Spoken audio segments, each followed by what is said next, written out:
Dear students, माध्यमिक शिक्षा मंडल मध्य प्रदेश भोपाल ने आप लोगों के लिए प्रवेश पत्र जारी कर दिए हैं। और स्टूडेंट्स, जैसा कि आप लोगों की जो तैयारी है वो बहुत अच्छी चल रही है और मैं आपको एक सजेशन देना चाहूँगा कि आप लोगों ने जितना भी पढ़ा है आप सिर्फ और सिर्फ उसी का रिवीजन करें, नया कुछ भी पढ़ने की कोशिश ना करें। और मैं आपको शुभकामनाएं भी देता हूं, अगर आप मेहनत करेंगे तो आप ज़रूर बहुत अच्छे मार्क्स गेन करेंगे। तो डियर स्टूडेंट्स, आप लोगों के लिए एक बहुत अच्छी खुशखबरी है कि जो मार्च माह में आप लोगों की बोर्ड परीक्षा होने वाली है उसके लिए बोर्ड ने प्रवेश पत्र जारी कर दिए। तो स्टूडेंट्स, इस प्रवेश पत्र में आप लोगों के लिए कुछ महत्वपूर्ण दिशा निर्देश और जो परीक्षा की जो समय सारणी है उसको दिया गया है। तो मैं आपको इन सारी चीज़ों को एक एक करके बताऊंगा कि आपको किस प्रकार से परीक्षा हॉल के अंदर और परीक्षा हॉल के बाहर इन दिशा निर्देशों का पालन करना है। तो स्टूडेंट्स, मैं एक स्टूडेंट का प्रवेश पत्र इस वीडियो में लेकर आया हूं और इसके थ्रू मैं आपको बताऊंगा कि इस प्रवेश पत्र में क्या क्या दिया रहता है और आपके लिए कौन सी जानकारी बहुत ज़्यादा महत्वपूर्ण है। चलिए तो हम एक एक करके देखते हैं। स्टूडेंट्स, सबसे पहले आप लोगों को परीक्षा का समय उसका ध्यान रखना है। जैसा कि आप यहाँ पर देख पा रहे हैं, परीक्षा का जो समय है वो आपका सुबह 9 बजे से दोपहर 12 बजे तक है, यानी आपका 3 घंटे का परीक्षा का समय है। ठीक है, इसे आप हमेशा अपने दिमाग में रखें। इसके अलावा स्टूडेंट्स, यहाँ पर जैसा कि आप देख पा रहे हैं कि जो आपका रोल नंबर है उसे आप बहुत अच्छे तरीके से याद रखें और अपना जो रोल नंबर है वो गलत ना लिखें और बहुत ही बारीकी से अच्छे तरीके से अपने रोल नंबर को क्या करें, नोट डाउन करें कॉपी में। ठीक है, तो ये यहाँ पर रोल नंबर दिया गया है। उसके अलावा स्टूडेंट्स, जैसा कि आप यहाँ साइड में देख रहे हैं कि जो स्टूडेंट है उसका पढ़ने का जो तरीका है वो नियमित है या स्वाध्यायी है, तो वहाँ पर दिया गया है। जैसे कि आप यहाँ पर देख पा रहे हैं, ये जो रोल नंबर है इस स्टूडेंट का ये रेगुलर है। ठीक है, तो ये तीनों की तीनों चीज़ें आपके लिए बहुत ज़्यादा महत्वपूर्ण हैं। बगल में यहाँ पर केंद्र क्रमांक, स्कूल क्रमांक, नामांकन, पंजीयन क्रमांक, जन्म तिथि, ये सारी चीज़ें दी रहती हैं। ठीक है, चलिए आगे स्टूडेंट्स हम लोग देखते हैं। आपका जो परीक्षा केंद्र है वो यहाँ पर दिया गया होगा। जैसा कि आप यहाँ पर इस वीडियो में देख पा रहे हैं, यहाँ पर जो परीक्षा केंद्र गया है वो government boys high secondary school मौ भिंड है। यानी आप पढ़ते किसी और स्कूल में, परीक्षा केंद्र यानी जहाँ जिस परीक्षा सेंटर पर आपको एग्ज़ाम देने जाना है। ठीक है, चलिए ये आपका नाम दिया हुआ है, ये पिता का नाम है, ये माता का नाम है, माध्यम आप हिंदी मीडियम से हैं या इंग्लिश मीडियम से हैं। ठीक है, तो ये सारी जानकारी जो आपकी है वो यहाँ पर दी हुई होती है। स्टूडेंट्स, यहाँ पर आपका फ़ोटो भी लगा रहता है इस रोल नंबर में, आप जैसा कि देख सकते हैं। उसके अलावा स्टूडेंट्स, यहाँ पर अगर आप देखें तो सबसे ज़्यादा जो महत्वपूर्ण जानकारी है वो ये है आपका टाइम टेबल। परीक्षा का जो टाइम टेबल है उसे आप अच्छे तरीके से देखिए और समझिए। पहला जो पेपर है स्टूडेंट्स वो आपका हिंदी का है और इसका कोड भी आपको वहाँ लिखना होता है कॉपी में, तो उसका ध्यान रखें। परीक्षा का जो कोड रहता है वो ये है, जैसे हिंदी का है 401। ठीक है, तो ये उसका परीक्षा का कोड है, ये आपको उत्तर पुस्तिका में लिखना भी होता है, तो इसे आप ध्यान रखें। उसके अलावा ये परीक्षा की दिनांक है, जैसे 1 तारीख है और आपका पहला पेपर है उस दिन, तीसरा महीना यानी मार्च का महीना 2023। ठीक है, उसके अलावा दूसरा पेपर आपका जो है वो सोशल साइंस का, इसका कोड याद रखें 307 तारीख को है। अगला मैथमेटिक्स है, इसका कोड 100 है, ये 11 तारीख को है। उसके अलावा संस्कृत 512 इसका कोड है, ये 14 तारीख को आपका पेपर है। इंग्लिश का जो पेपर का कोड है जो 411, ये 17 तारीख को आपका पेपर है इसका। साइंस का 200 कोड है और इसका जो पेपर है वो आपका 20 तारीख को। तो इस प्रकार से स्टूडेंट्स ज़्यादा गैप नहीं है पेपर्स के बीच में, आप अपनी तैयारी को बहुत अच्छे तरीके से करें और क्विक रिवीजन करें क्योंकि हमारे पास ज़्यादा गैप नहीं है। ठीक है, ओनली आपके 20 डेज में एग्ज़ाम खत्म हो जाएंगे। चलिए, तो आगे यहाँ पर ये आपके स्कूल का नाम भी दिया हुआ है, जैसे कि ये स्कूल जो है वो गवर्नमेंट हाई स्कूल घमूरी का ये जो स्टूडेंट है और यहाँ पर उनके स्कूल का नाम भी दिया है। ये यहाँ पर अगर आप देखोगे तो ये प्रिंसिपल का ये साइन वगैरह सील वगैरह रहती है यहाँ पर, ये ज़रूरी है। अगर आपके रोल नंबर पर इस प्रकार के सील और साइन नहीं होंगे तो आपका जो रोल नंबर है वो वैध नहीं माना जाएगा प्रवेश पत्र, तो आप इस बात का भी ध्यान रखें। इसके अलावा यहाँ माध्यमिक शिक्षा मंडल सचिव के भी साइन रहते हैं। ठीक है, तो ये चीज़ें ज़रूरी हैं। उसके अलावा सबसे ज़्यादा जो महत्वपूर्ण जो दिशा निर्देश हैं स्टूडेंट्स वो मैं आपको एक एक करके बताऊंगा। माध्यमिक शिक्षा मंडल के द्वारा जो महत्वपूर्ण दिशा निर्देश बच्चों के लिए जारी किए गए हैं तो उन्हें आपको समझना। चलिए मैं एक एक करके आपको बताऊंगा। जैसा कि स्टूडेंट्स, परीक्षा के दौरान जो बच्चे हैं वो मानसिक तनाव में रहते हैं, उन्हें बहुत ज़्यादा टेंशन रहती है कि मैं क्या पढूं क्या ना पढूं, तो बहुत ज़्यादा टेंशन रहती है। अगर आपको इस प्रकार की कोई समस्या है, तनाव अगर है, तो उसको दूर करने के लिए आप उमंग किशोर हेल्पलाइन, ये टोल फ्री नंबर है 14 425, उस पर कॉल करें। या अगर आपको कोई एकेडमिक या मानसिक तनाव के समाधान हेतु आप मंडल की हेल्पलाइन पर भी कॉल कर सकते हैं। ठीक है, ये इनका नंबर दिया है, यहाँ पर आप परामर्श ले सकते हैं। तो स्टूडेंट्स, पहली बात तो मेरा ही आप लोगों को ये सुझाव है कि आप लोग मानसिक तनाव बिल्कुल भी ना लें, बिल्कुल रिलैक्स फील करें। आपने जो भी पढ़ा है, जितना भी पढ़ा है, सिर्फ और सिर्फ उसी का रिवीजन करें, नया कुछ भी पढ़ने की कोशिश बिल्कुल भी ना करें। अगला जो दिशा निर्देश है स्टूडेंट्स, वो आप लोग इस बात का ध्यान रखें, जो दूसरा है वो ये है, परीक्षा केंद्र पर किसी भी प्रकार का विषय संशोधन मान्य नहीं किया जाएगा। हाँ डियर स्टूडेंट्स, इस बात का आप याद रखें, आपके रोल नंबर में आपके जो विषय लिखे हुए हैं उन्हीं का पेपर होगा। आप ऐसा नहीं है कि मेरा मतलब क्या बोलते हैं, ये विषय गलत आ गया तो इसको बदल दीजिए या दूसरा विषय मुझे चाहिए, तो ऐसा बिल्कुल भी नहीं होगा। वहाँ पर अब विषय संशोधन नहीं होगा, ये सारी प्रक्रियाएं आपकी पहले ही हो चुकी हैं। ठीक है स्टूडेंट्स, चलिए उसके अलावा जो तीसरा जो क्या बोलते हैं जो महत्वपूर्ण दिशा निर्देश है वो ये है, परीक्षा केंद्र पर समस्त परीक्षार्थियों को परीक्षा कक्ष में प्रातः 8:30 बजे उपस्थित होना अनिवार्य होगा। तो स्टूडेंट्स यानी आपको 9 बजे आपकी परीक्षा शुरू होगी, उससे आधा घंटे पहले आपको उपस्थित होना अनिवार्य है। परीक्षा कक्ष में प्रातः 8:45 बजे के पश्चात किसी भी छात्र को प्रवेश नहीं दिया जाएगा।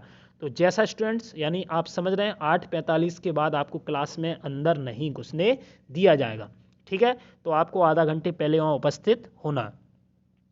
और भी कुछ महत्वपूर्ण जो बातें हैं स्टूडेंट्स वो ये हैं, जिन विषयों में जो विषय जैसे मान लो जो भी सब्जेक्ट रहेंगे उनमें अगर मान लो आपको OMR सीट दी जाती है, तो उन उत्तर पुस्तिका में समस्त जानकारी सीट पर बॉल पेन काले अथवा नीले से गोला करी भरी जावे। ठीक है, तो यानी आप काला या नीला आप बॉल पेन लेके जाइए, तो उस पर जो गोला करके कॉपी भरी जाएंगी। ठीक है, जिस भी विषय में OMR सीट अगर दी जाती है।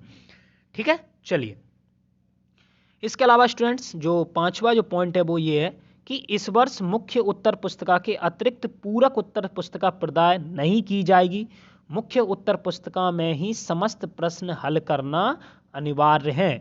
तो डियर स्टूडेंट्स, आप इस बात को बहुत अच्छे तरीके से समझ के जाएं कि इस बार आपको सप्लीमेंट्री जो कॉपी आप लेते थे वो इस बार नहीं मिलेगी, आपको सिर्फ और सिर्फ एक ही कॉपी मिलेगी, और उसी एक ही कॉपी में आपको समस्त प्रश्नों को क्या करना है, हल करना आपके लिए कंपलसरी है। ठीक है, आप ऐसा ना करें कि बहुत ज़्यादा दूर दूर और लंबा चौड़ा अगर आप लिख देते हैं तो स्पेस ज़्यादा देते हैं, कॉपी जल्दी भर देते हैं, जिससे आपको ऐसा फील, कभी कभी स्टूडेंट्स की ये सोच रहती है कि कॉपी ज़्यादा भरी होगी तो नंबर ज़्यादा मिलेंगे, तो ऐसा बिल्कुल भी नहीं है। ठीक है स्टूडेंट्स, कंटेंट पर ध्यान दें कि आप लिख कितना रहे हैं, कितना अच्छा, वो जरूरी है। चलिए अगला जो दिशा निर्देश है स्टूडेंट्स, अभिभावक अपने बच्चों को कोविड-19 संक्रमण से बचने के लिए उनके द्वारा बरती जाने वाली सावधानियों के बारे में जानकारी देंगे तथा यह भी सुनिश्चित करेंगे कि उनके बच्चे बीमार ना हो। ठीक है, ये पेरेंट्स के लिए महत्वपूर्ण दिशा निर्देश है स्टूडेंट्स कि कोविड-19 जो संक्रमण है उससे बचने के लिए आपने जो सावधानियां बरती हैं उनकी जानकारी दें बच्चों को, और ये भी सुनिश्चित करें कि बच्चे बीमार ना हो। ठीक है, तो जैसा कि स्टूडेंट्स आप भी जानते हैं कि आप अपने तबीयत को बहुत अच्छा रखें, कि ऐसा ना हो कि आप बोर्ड परीक्षा के दौरान बीमार पड़ जाएं, तो ये बहुत ही दिक्कत वाली बात होगी। उसके अलावा स्टूडेंट्स जो सातवां जो महत्वपूर्ण दिशा निर्देश है इससे आप समझिए, मध्य प्रदेश मान्यता प्राप्त परीक्षा अधिनियम, जैसा आप इसको देख रहे हैं, मध्य प्रदेश मान्यता प्राप्त परीक्षा अधिनियम 1937 एवं मंडल विनियम 125 के अंतर्गत परीक्षा भवन में परीक्षार्थी द्वारा अपने साथ किसी भी प्रकार के अस्त्र शस्त्र, वर्जित कागजात, चिट पुस्तकें, नोट्स, ठीक है, इसके अलावा स्टूडेंट्स कैलकुलेटर, मोबाइल आदि रखना दंडनीय है। अतः ऐसा करते पाए गए तो परीक्षा से वंचित किए जा सकते हैं और उनके विरुद्ध अन्य वैधानिक कार्रवाई भी की जा सकती है। तो स्टूडेंट्स जैसा कि आप पढ़ रहे हैं यहाँ पर, और आप लोगों को इतना जानकारी भी होगी कि वहाँ पर किसी भी प्रकार का अस्त्र शस्त्र, कोई भी कागज, गाइड्स, कॉपी, किताब, चिट पुस्तकें, नोट्स, कैलकुलेटर, मोबाइल, ये आप नहीं ले जा सकते हैं। अगर आप इस प्रकार की हरकत वहाँ पर करते हुए पाए जाते हैं तो आपको परीक्षा से वंचित किया जा सकता है और आपके विरुद्ध वैधानिक कार्रवाई भी की जा सकती है। ठीक है स्टूडेंट्स, तो आई होप कि आप लोग समझ गए होंगे। पॉइंट नंबर 8 है स्टूडेंट्स, उत्तर पुस्तिका पर परीक्षार्थी परीक्षक के लिए कुछ भी ना लिखें, इससे परीक्षा निरस्त की जा सकती है। छात्र उत्तर पुस्तिका में लाल स्याही अथवा लाल पेंसिल का उपयोग ना करें। डियर स्टूडेंट्स, ये बहुत ही ज़्यादा महत्वपूर्ण है। उत्तर पुस्तिका में जो परीक्षार्थी है उसे परीक्षक के लिए कुछ भी नहीं लिखना है। जो परीक्षक का कॉलम रहता है वहाँ आप कुछ भी ना लिखें। और एक बात और याद रखें स्टूडेंट्स कि उत्तर पुस्तिका में आपको लाल स्याही अथवा लाल पेंसिल का उपयोग नहीं करना है। बहुत सारे स्टूडेंट्स जो हैं वो कभी कभी इस प्रकार की गलतियां करते हैं कि वो ब्लैक पेन की जगह रेड पेन को ले जाते हैं और हेडिंग्स वगैरह प्रश्न लिखने के लिए रेड पेन का यूज शुरू कर देते हैं। तो ये बहुत ही ज़्यादा गलत है। आप रेड की जगह ब्लैक पेन को ले जाइए, आप ब्लैक और ब्लू पेन का यूज़ करिए, रेड पेन का यूज़ आप बिल्कुल भी नहीं कर सकते। ठीक है स्टूडेंट्स। पॉइंट नंबर 9 है, प्रत्येक परीक्षार्थी को केंद्र पर अनुशासन बनाए रखने हेतु केंद्राध्यक्ष अथवा उनके सहायकों के आदेशों का पूर्ण रूप से पालन करना आवश्यक है। अनुशासनहीनता, उद्दंडता अथवा आदेशों की अवहेलना करने पर उसे परीक्षा भवन से निकाला जा सकता है, उसके विरुद्ध कार्रवाई भी की जा सकती है।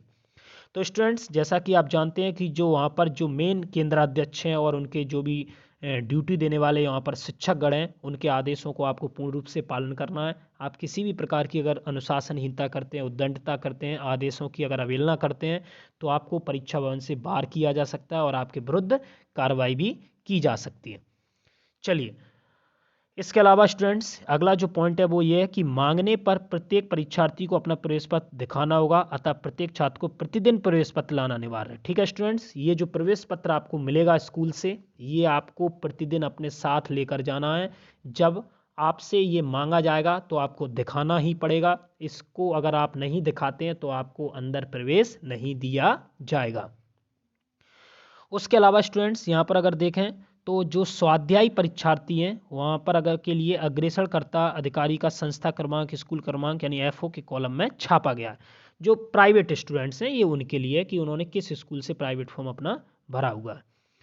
उसके अलावा स्टूडेंट्स जैसा कि आप यहाँ पर देख पा रहे हैं कि कुछ और भी जो महत्वपूर्ण जो दिशा निर्देश हैं वो दिए गए हैं, हम एक एक करके उनको भी देखते हैं।